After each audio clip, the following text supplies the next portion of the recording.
SeaWorld Orlando, Florida. It is a balmy Sunday. We're here today for SeaWorld's Summer Spectacular SeaWorld 2 Electric Boogaloo. Oh. Gotta be honest, we're not here necessarily today for the coasters and thrills. We're here more for the shows and the shade. It is like 100 degrees outside and it looks like it's gonna pour. But we're here for summer! If we do happen upon any short lines, we'll be more than willing to take advantage of them. Traffic around the park was backed up for blocks, especially around Aquatica. Oh.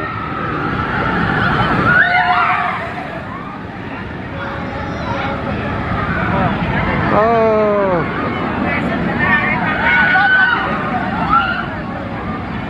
Flamingos, all trying to enjoy the shade here. Whoa, look at this guy. This is some regular Don Johnson moves. Whoa.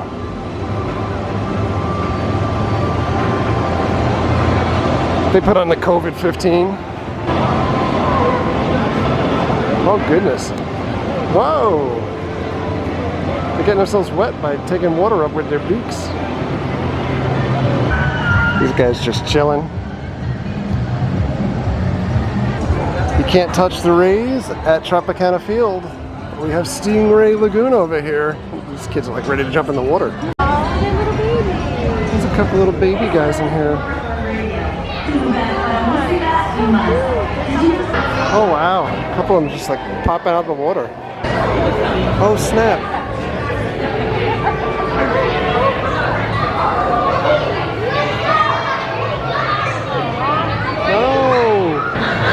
There's another one. Oh man. Whoa.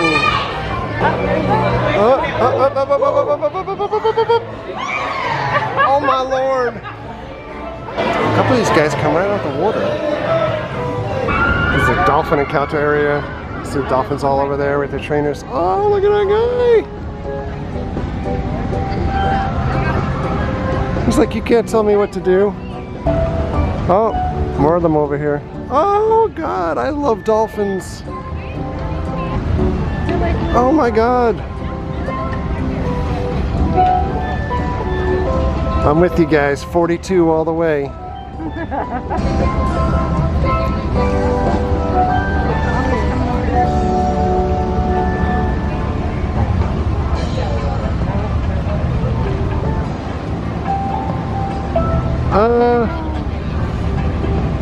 Here comes the rest of his friends.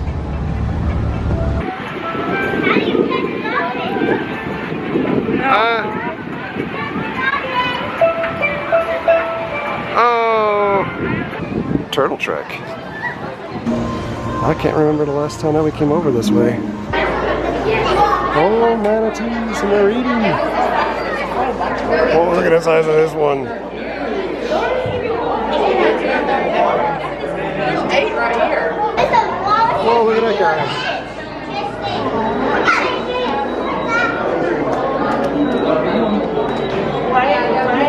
Oh my God! Look at that guy.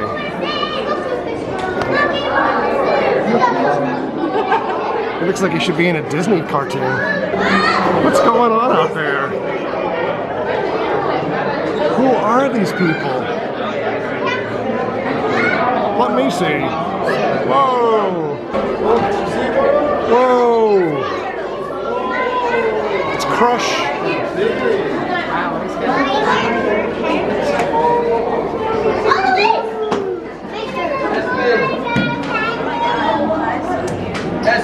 Here's the view of the manatees from above. That is the biggest manatee, and that one too, that I've ever seen. And we've seen a lot of them at Blue Springs.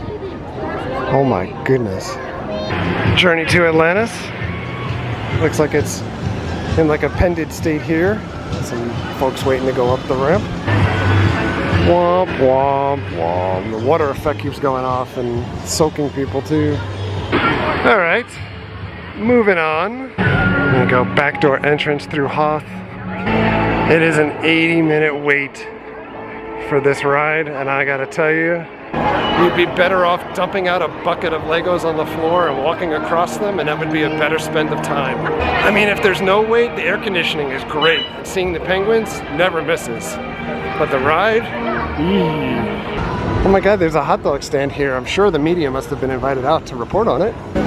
Electric ocean drinks? You can get a margarita or a lemonade. So we got the electric lemonade with Tito's vodka, as the worker said. But much to her credit, and to the credit of Cthulhu, she filled like half of this with vodka. Tito's. Tito's. Oh, it's good. It's very good. It's refreshing. It's not frozen. But it's refreshing. No, Oh, and the cup supposedly blinks. And it's a SeaWorld. You know what that means? Blink. Electric lemonade, electric boogaloo, electric everything. Isn't it weird? So much electricity in a park that's themed around water? Shocking, really.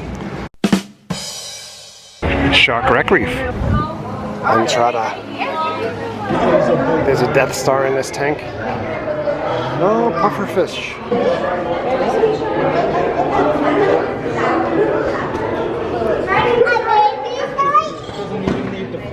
These guys are dancing. Oh! Wow. Oh, the walkway is working again.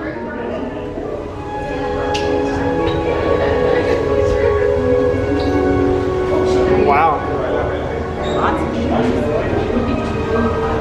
They still don't have the greatest shark in Florida. And by now, I hope you all know what that is. Let's get a guess. DJ Shark! That's why I love this woman!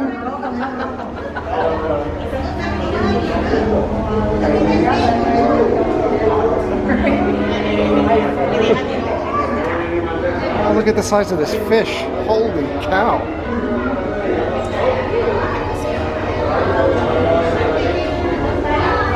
That's crazy. Look at his mouth.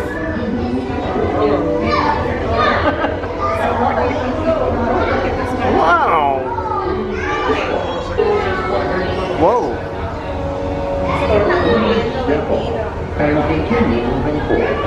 Oh.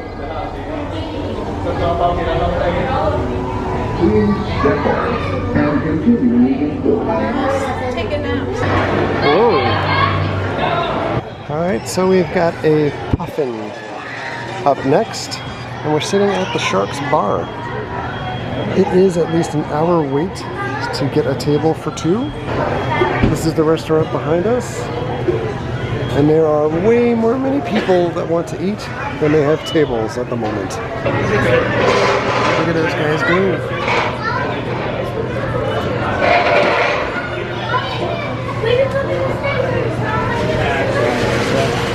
These are our seats. We're debating appetizers and entrees and all kinds of stuff, but we have 54 minutes before Elmo rocks the stage next door. How fast is service gonna be? Do you think Elmo would play all of his classic hits? Probably. Fish are food, not friends. Some of the fish that come by look so angry. Mean mugging. Here comes the unhappy boys. But then you have some sharks that look like they're happy. By the way, when you sit in Shark's restaurant, down here, that's the tunnel that you go through in the shark exhibit. Happy shark? All right, we've got some appetizers. That's coconut crusted chicken. And these are some chips with bacon and all kinds of goodness. Angry sharks and happy shark. Look at that shark. He's so happy. The chicken is delicious, really sweet. The chips are great too. As Mary has said, we had similar chips when we were at the Jumbo Shrimp up in Jacksonville at once upon a time. The chicken is, to me, a much better choice than the chips. Less food, but better quality. The dipping sauce is kind of just like a basic sweet Thai spicy sauce. Mary salmon. And my filet. By the way, the filet was $6 more than a hamburger. This is alright, but I'm going to be honest with you guys. The steak is a little dry. Your salmon? Very good. a little plain. The steak was good, but very dry. Despite the glaze, there should be a lot more glaze, I think, at this point, because it was a little dry. I think it may be a result of them trying to cook things rapidly. We are way late for Elmo. I'm gonna see if we can get in anyways. We have missed it. Good news, someone left their feminine products right outside the stadium. Here it comes!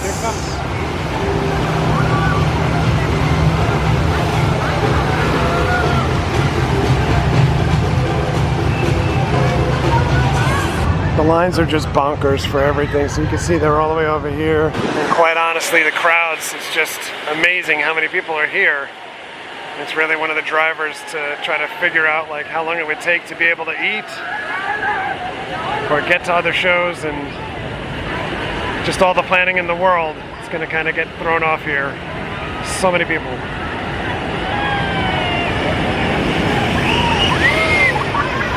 So the wait times are indicative of Orlando tourism going up, which is amazing for us. For those that don't realize, tourism is really kind of the biggest industry for us here. And we had a ton of people that were out of work and are still out of work in the theme parks and hospitality industry. And also Florida is a state that has no city or state taxes. So a lot of the infrastructure that we have all around the state is really driven off of tourism dollars. And so when we head into Sesame Street Land and see some crowds left here, we used to have statues here too, I think, but can you tell me how to get to Sesame Street?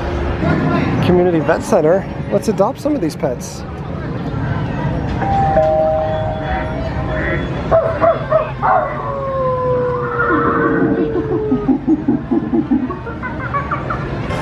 It's Elmo and Grover! They're just dancing along over there.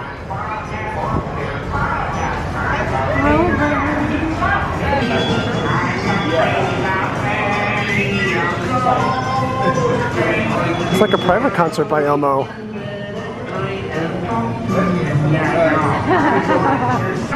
Empty trash, delete cookies.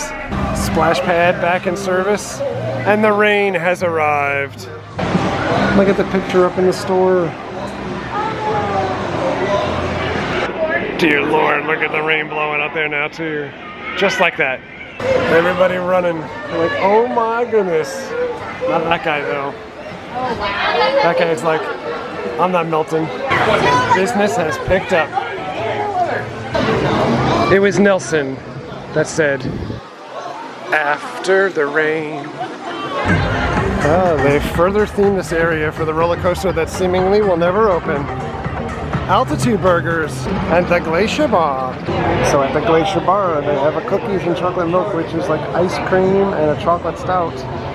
But they're out of ice cream. So in the back of the bar, there is a merch stand with merchandise for Icebreaker, the roller coaster that was supposed to happen last year, and then hoping that it would happen this year, the same as Iron Gwazi over at Busch Gardens. So this is it. This is actually the entrance for Icebreaker, and the coaster is over here in the background. It kind of goes up and back that way and around that way and comes back that way. So here you go, the signage, anticipated opening 2021. So here's the deal. SeaWorld this year will host Howl-O-Scream for the first time ever at SeaWorld Orlando. We talked about this in some detail on the last 4 Hauntsman podcasts, and I'll put a link to that up here or down here or somewhere. The word on the street is, and this has been disputed, but the word on the street is the reason why Icebreaker and Iron Gwazi have not opened yet is because SeaWorld Busch Gardens Corporation has not fully paid the company that's responsible for building these yet. As a result, they're not allowed to open the rides until they're fully paid for. How does this tie into Howl-O-Scream? Howl-O-Scream is the single biggest moneymaker for these parks. They are banking that if they run Howl-O-Scream at SeaWorld Orlando, they'll have enough money to pay for this guy to open up. So for as packed as the parks have been, COVID devastated some theme parks, especially SeaWorld and Busch Gardens. To put in perspective, Busch Gardens in other states like Virginia during COVID were only able to open for 1,000 guests at a time. If you think that SeaWorld Busch Gardens was making money during that time period, I've got a bridge for you to buy. So we are all anxiously awaiting Icebreaker and probably, I mean not probably, but definitely more so, Iron Gwazi to open up. And these helicopters that are flying overhead, we saw them last week at Volcano Bay. They are so freaking annoying that they're so low and so loud constantly. I don't know what tourism company that is that has those helicopters flying that low, but I'll tell you, the FAA should not allow them to fly so low to the parks. It is really dangerous. Here comes another one flying over this way. I mean, in all seriousness, I fly my drone higher than that helicopter. Let me say, the Iron Gwazi and Icebreaker stuff is just speculation, so it's not fact, but I have to say that it's come up so many times that when there's smoke, there has to be some fire nearby. I can't imagine any other reason why everything would just be sitting dormant at this point. All right, so we're gonna walk past this structure and up to the stadium here for a little electric boogaloo. The sun is going down, but the night is just heating up. Party, party.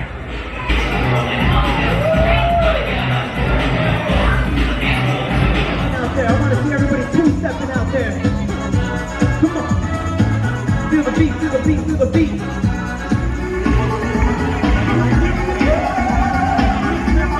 Oh, I love that song.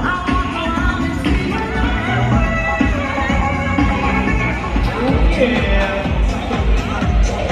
Playing still good music out here. That's right, party people, if you hear my voice and you're ready to party, come on down to Bayside Stadium.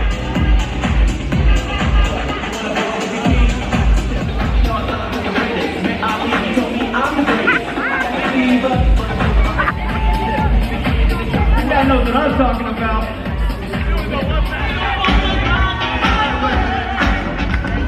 Welcome to the stage, the one, the only Inferno Time!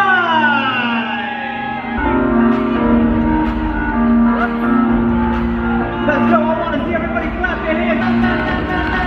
Let's go!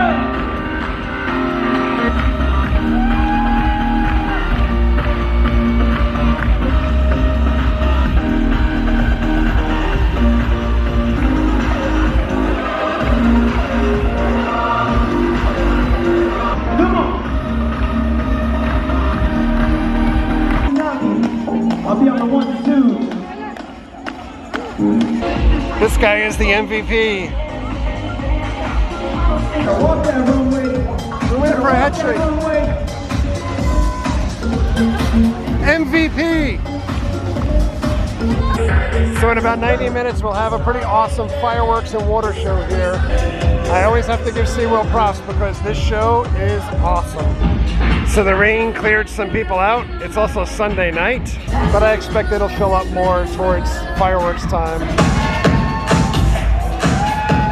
Oh yeah, ladies and gentlemen, boys and girls. That's right, ladies and gentlemen, boys and girls. What's that?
So with 10 minutes to go, it is bouncing out here now.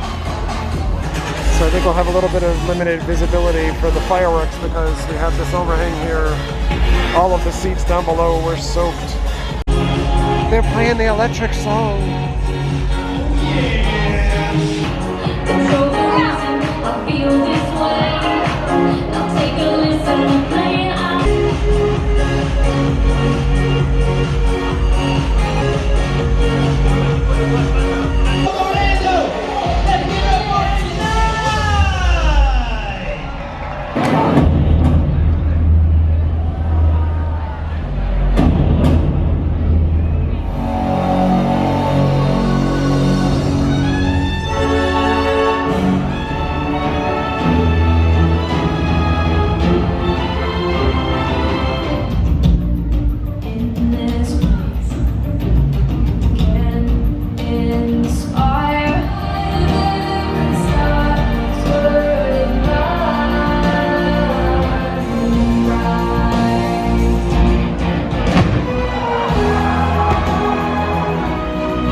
now the mad rush out.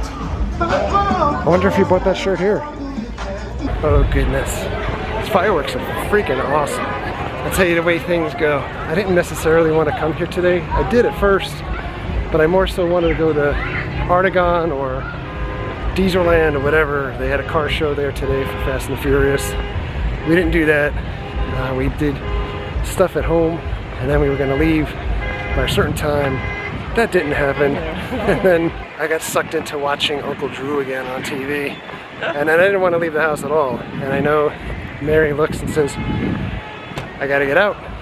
So she said she wanted to see fireworks. We saw fireworks. Yeah. We had fun. Oh, we're back from SeaWorld. Kind of a fun day and kind of a hit and miss day in some ways as well. At this point, demand far exceeds capacity in as far as much as the amount of staff that the parks have. Some of the basic operational pieces are impacted as well. Lines like through the roof. There wasn't a ride or a line that we saw, I think, that was less than like 90 minutes to be able to try to get on anything. So that's why no rides today, no ride footage or anything like that. And it's also a product of going on the weekend and it's summertime, etc. But there are things like, you know, vendors being out of ice, drinks that they're selling in bottles or etc. that are warm because they kind of have too much demand on a regular basis where volume isn't stored up, I guess, in their refrigerators to keep things cold and not enough ice to go around. So literally running out of kind of basic things. We saw where they ran out of ice cream at one point, and you're running out of ice, so you're running out of the ability to keep your drinks cold as well. I don't think some of those problems are unique to SeaWorld at this point. It's just we were at SeaWorld today. On the positive side, as I mentioned earlier, Howl-O-Scream coming to SeaWorld.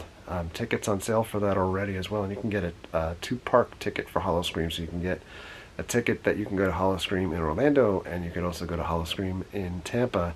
The events are going to be different icons, different houses, so lots of cool stuff coming your way for Halloween from Busch Gardens and SeaWorld. And who knows, eventually maybe those roller coasters will actually open. The summer show is a lot of fun. It's really cool. The fireworks, I mean, it's like going to like a Kiss concert or a Metallica or something. Like, it's just phenomenal with the fire, the lasers and fireworks, etc.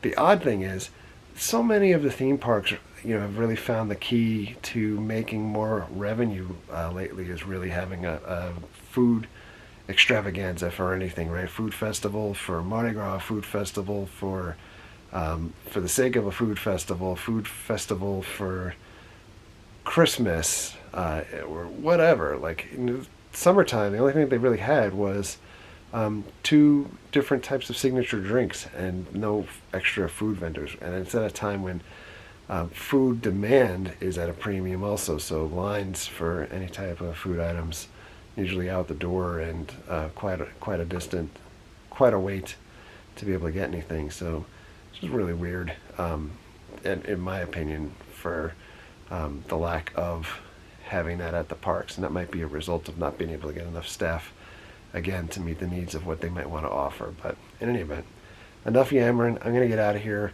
Back to work tomorrow. This week, 4th of July week, also Jess's birthday this week. And we're back to camping this week, so we got a lot going on in a very short week as well. So, and that note, thanks a lot for coming along. Thank you very much for all of your likes, comments, and subscriptions. Treat others the way you want to be treated. Have a great day. We'll see you guys.